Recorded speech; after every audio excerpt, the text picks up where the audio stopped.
welcome back to the Deep Dive. Today we're tackling something that, well, might sound a bit specific at first, the aluminum stearate market. But stick with us, because honestly, it gives us this surprisingly clear view into global industry. Yeah, our guide for this exploration is a pretty detailed market research report. It's called Aluminum Stearate Market, Global Growth Projections to 2033, and it's from Cognitive Market Research. So our job, as always, is to sift through all that data and, find the real story. Okay, let's unpack this. We'll kick things off with the global overview size, growth projections. Then we'll zoom right in on the different regions, check out their specific numbers, forecasts up to 2033. It's quite a picture. Absolutely. And what's fascinating, really, is how the market for just one chemical like this one can almost act as a barometer. It reflects these bigger industrial shifts happening globally. I totally agree. And maybe for you listening, you might be wondering, okay, aluminum stearate, why this one? Well, it's actually incredibly versatile. It really is. It's kind of a hidden workhorse in manufacturing. Think of it as a lubricant, maybe a gelling agent, sometimes a water repellent. It pops up in loads of things. Like what sort of things? Well, paints, plastics, even cosmetics, think lipsticks, and some pharmaceuticals too. So, yeah, when we talk about its market growing, we're actually looking at the health and expansion of all these, everyday industries around the world. That's great context. Okay, let's jump into the big picture then, the global value. Okay. Back in 2021, the report puts the aluminum stearate market at $700.252 million. But the growth predicted is, well, pretty impressive. It's expected to hit $874.086 million by 2025, and then it really climbs, getting up to $1,361.93 million by 2033. Wow, that's nearly double the 2021 figure. Exactly. And that gives us an overall compound annual growth rate, the KGR, of a really consistent 5.7% for that whole period, 2021 right through to 2033. That kind of steady decade-plus climb, it really means something, doesn't it? Oh, absolutely. A consistent 5.7% CAGR over that long for a chemical like this. It just speaks volumes about the underlying industrial demand. It's solid. It tells you there's this robust, sustained global need. So not just a blip. Not at all. It means the sector is using it. Coatings, personal care, plastics, you name it, they're consistently growing and needing more of this basic material. It's a quiet signal, but a very clear one of ongoing global industrial expansion. Okay, so the global view is strong. But as you often find, the picture gets even more interesting when you break it down by region. Let's dive into those regional stories now because there are some definite contrasts. Where should we start? North America. Sounds good. So North America, total revenue back in 2021 was $176.463 million, the projection. $215.506 million by 2025, and then hitting $321.415 million by 2033. That works out to a regional CGR of 5.124%. Right. And within North America, no huge surprise, the U.S. makes up the lion's share. It's projected to go from $142.23 million in 2021 up to $251.347 million in 2033. That's a CAGR of about 4.86%. Okay, solid growth. It is. But what's quite interesting here is Canada. It actually shows stronger growth, relatively speaking. Its CAGR is pegged at 6.593%. Oh, really? Yeah, going from $28.234 million up to $60.747 million by 2033. It kind of suggests maybe a slightly faster pace of industrial growth or perhaps expansion in specific sectors like plastics or rubber maybe north of the border. Mexico's contributing steadily too, around a 3.5% CAGR. That Canadian figure is definitely noteworthy. Okay, let's hop across the Atlantic. Europe. What's the story there? Europe's looking pretty solid as well. Its market was $206.574 million in 2021, and the forecast takes it up to $381.34 million by 2033. That's a CAGR of 5.241%, quite close to the North American rate. And who are the main players driving that in Europe? Well, it's fairly broad-based. Germany, a manufacturing powerhouse, is projected to grow strongly from about $41.3 million to nearly $75 million. France shows good growth, too, $30 million up to $57 million. Italy, similarly, $21 million going up to around $43 million. Okay. Even Russia shows a pretty significant jump, almost doubling from roughly $20 million to over $41 million. And then you've got the UK, Spain, the Nordics, Switzerland. They're all contributing to that steady regional expansion. So consistent growth in North America and Europe. Hmm. But if we're talking about the real engine room for this market, we need to look east, right? Asia Pacific, APAC. Absolutely. APAC is where the really big numbers and the fastest growth are. Okay, lay it on us. Right, so APAC started at $232.484 million in 2021, the forecast. a massive $482.803 million by 2033. And crucially, its regional CAGR is the highest globally, an impressive 6.279%. This region is clearly setting the pace for you. Yeah, it really is. And within APAC, you've got major contributions. China, for instance, is projected to double, going from about $80 million in 2021 to over $162 million in 2033. Japan also shows strong, steady growth from around $41 million to $78 million. But there's a standout, isn't there? There absolutely is. India. The report highlights India as among the fastest growing globally. Its CLINGR is projected at a really remarkable 8.066%. Wow, over 8%. I know. It's going from $36.7 million in 2021 to $93.181 million by 2033. That kind of surge, well, strongly suggests a major ramp up in specific industries there. Could be pharmaceuticals, paints, maybe plastics, agricultural chemicals, perhaps. Industries where aluminum stearate is, fundamental. It really paints a picture of India's accelerating industrial might. That's a huge story within the global picture and other parts of APAC. Yeah, you see solid expansion across the board, really. South Korea, Australia, Singapore, Southeast Asia, Taiwan, they're all part of that strong regional trend. Okay, APAC is clearly leading the charge. What about South America? How does that region stack up? South America's numbers are smaller, naturally, but still showing growth. It was at $46.917 million in 2021, and that's expected to more than double, reaching $96.016 million by 2033. And Brazil's the dominant player there, right? Yes, definitely. Brazil accounts for a big chunk of that, projected to grow from about $20 million to over $40 million by 2033. That reflects its significant industrial base within the continent. But you also see positive trends in places like Argentina, Colombia, Peru, Chile. It indicates a fairly widespread, if maybe less explosive, expansion of industries using this chemical across South America. Got it. Okay, that leaves us with the Middle East and Africa, starting from, as you said, smaller bases, but still contributing. Let's take the Middle East first. Right. The Middle East region came in at $18.207 million in 2021. The forecast sees it reaching $39.496 million by 2033. And look at this KGR, 6.666%.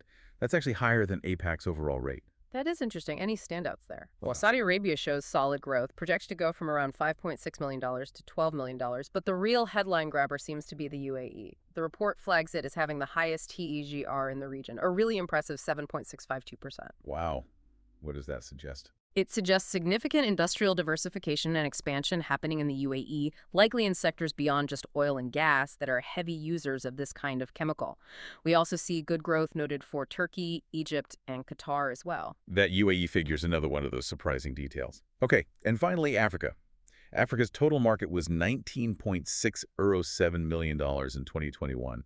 It's expected to grow to $40.858 million by 2033. That represents a CAGR of 6.108%, which is also quite strong, slightly below APAC, but still robust. And key countries there. The report mentions Nigeria and South Africa as steady contributors to that growth, along with the rest of the continent playing its part. It points towards, a general pattern of increasing industrial activity and growing domestic manufacturing across Africa. Okay, phew. That was quite a tour around the world through the lens of aluminum stearate. So we've gone through global figures, regional breakdowns, AGRs. When we pull it all back together, what are the main things that jump out? What's the big picture takeaway for you, our listener? Well, I think a few key things really stand out.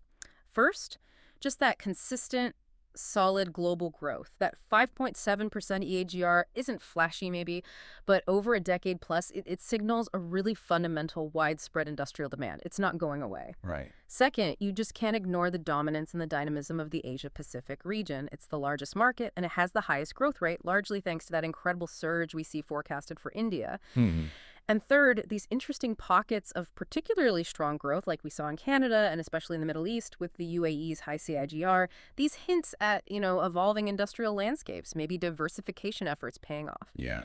And it's important to remember, these aren't just numbers on a page. They reflect real-world stuff, factories being built, products being made, supply chains humming. It shows this chemical has a fundamental role across so many different applications and economies. It really raises an important question for you, our listener. What are the underlying forces driving this widespread and sustained demand across so many different economies? That really brings it home. Okay, that wraps up our deep dive into the surprisingly revealing world of the aluminum stearate market.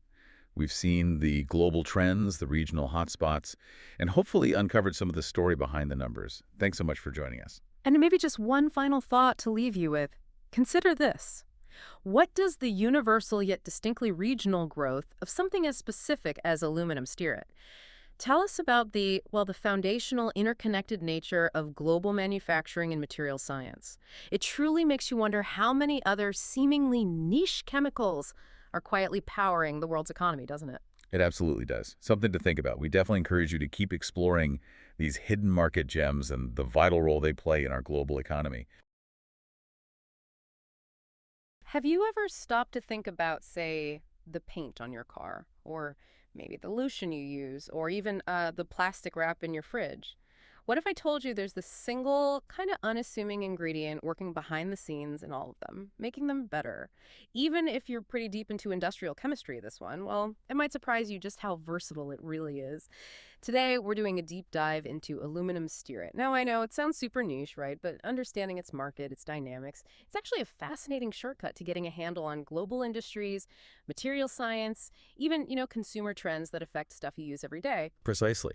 And our mission here really is to pull out the key nuggets from the market analysis we've looked at. Mm. We want to show you what's really driving demand for this stuff, the challenges it's facing, and the interesting trends shaping where it's headed. You're about to explore, a surprisingly influential bit of the chemical world.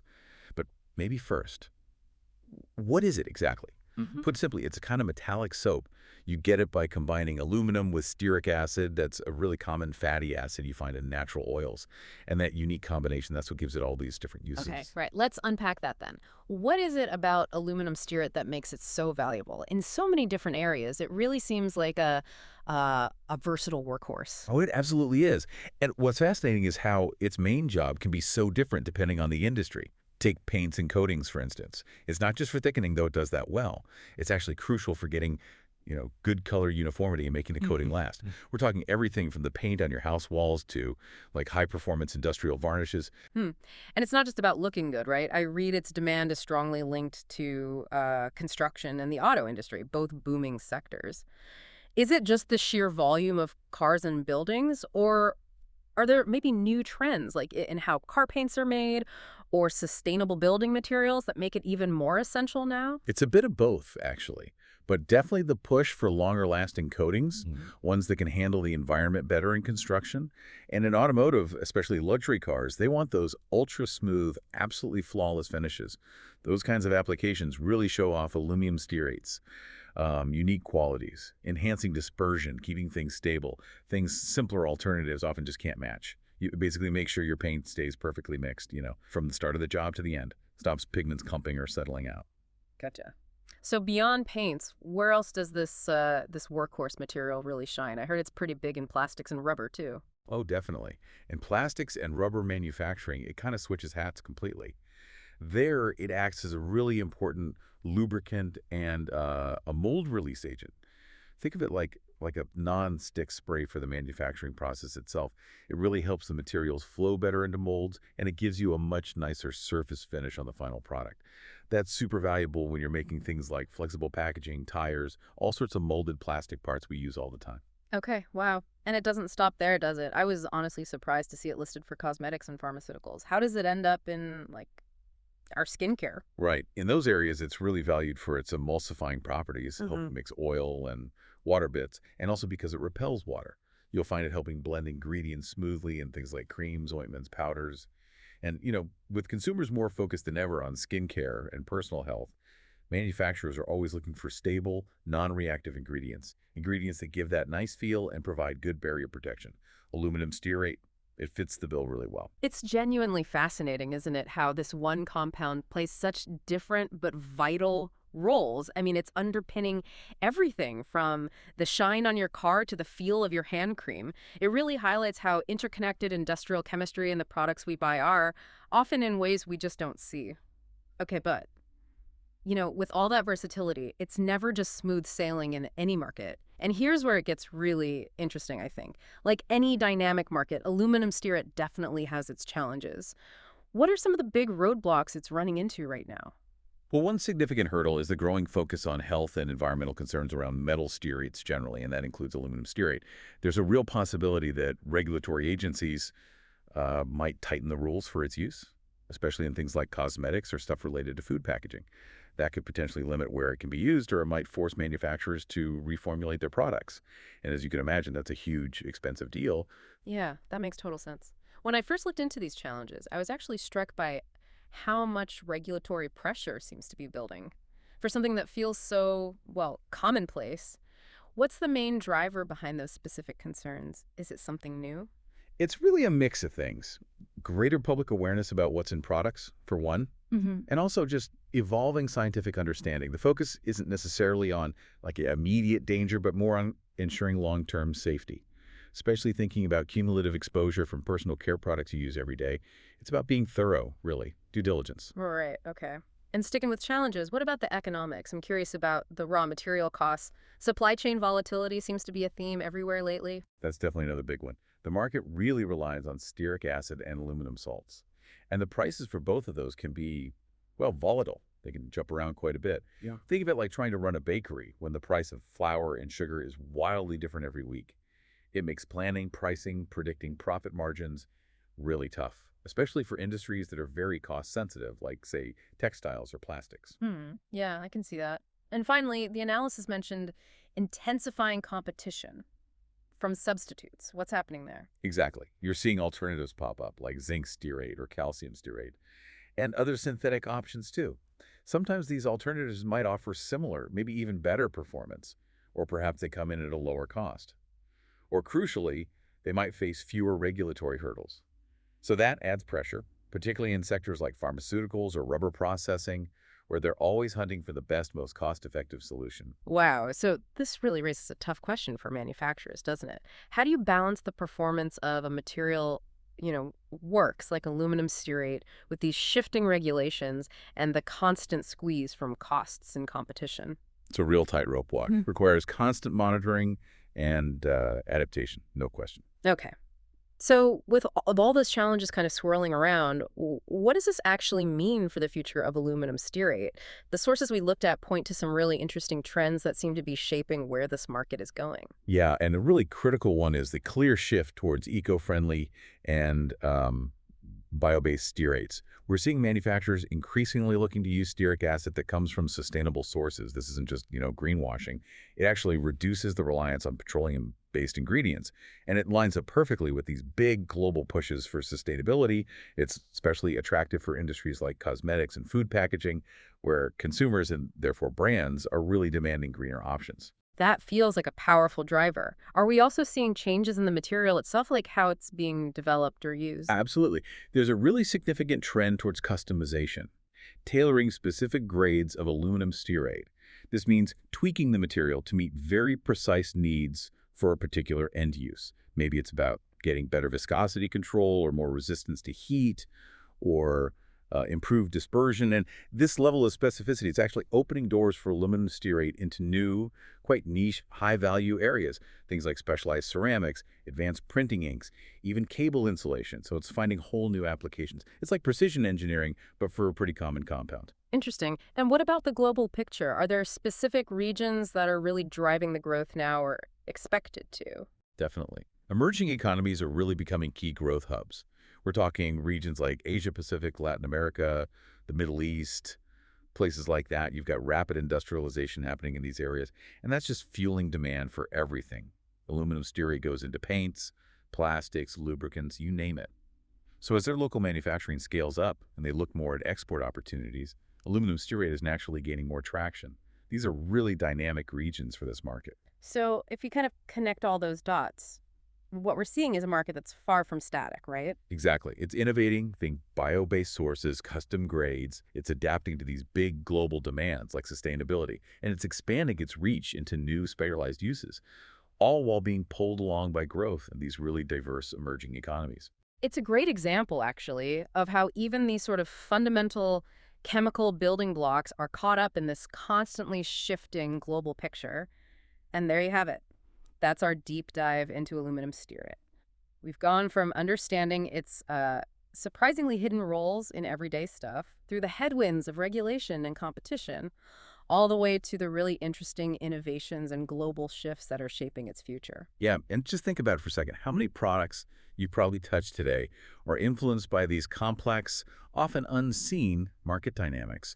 It really makes you appreciate the incredible complexity and the constant evolution that sits behind even the most basic components of our modern world.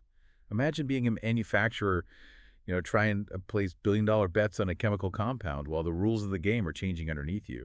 It's definitely a high-stakes game. Absolutely, a really good point.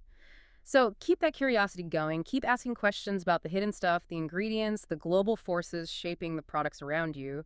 And as always, keep digging deeper into the sources that help you make sense of it all.